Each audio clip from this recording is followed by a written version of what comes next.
what they couldn't be, you were asked to become. A story about the unlived lives of our parents and the silent burden of inherited dreams. They never said it out loud, but somehow you always knew.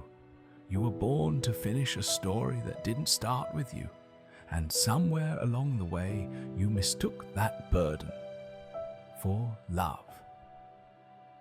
You were raised in the shadow of dreams that never took flight.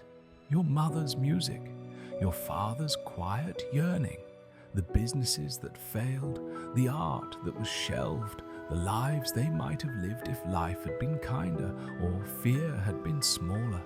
And you became the second chance, the living draft of a life they never got to write. No one asked you if you wanted that. It wasn't a demand. It was something gentler, more invisible, a sigh after your success, a pause after your no. The weight of their gaze after your choice didn't match their hopes. You learned quickly that your joy was only valuable if it aligned with their vision, that your ambition was celebrated as long as it mirrored theirs.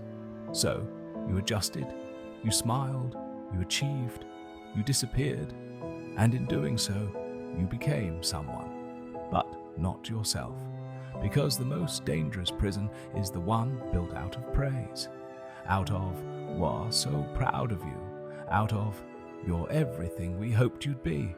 You called it responsibility, you called it gratitude, but it was grief. Grief for the life you didn't get to choose, and the cost.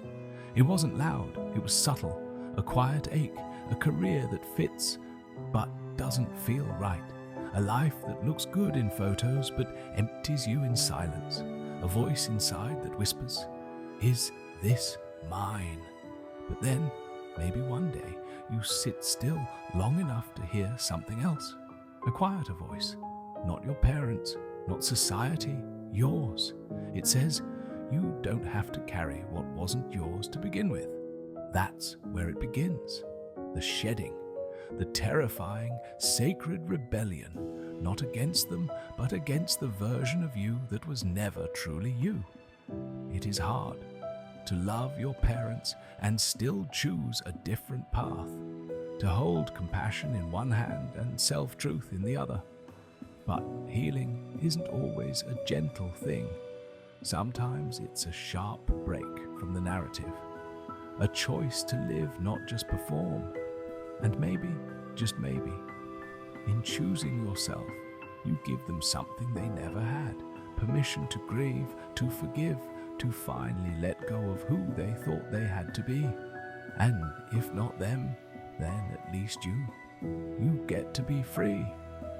So let me ask you, are you still living a story that started before you were born? And if so, is it time to put down the pen? If this story made something inside you stir something you haven't heard in a while, don't scroll away from it. Sit with it. And if you're ready to choose your story, like, comment, or share this with someone else carrying a name that's not their own. We tell these stories to remember what was never ours to carry.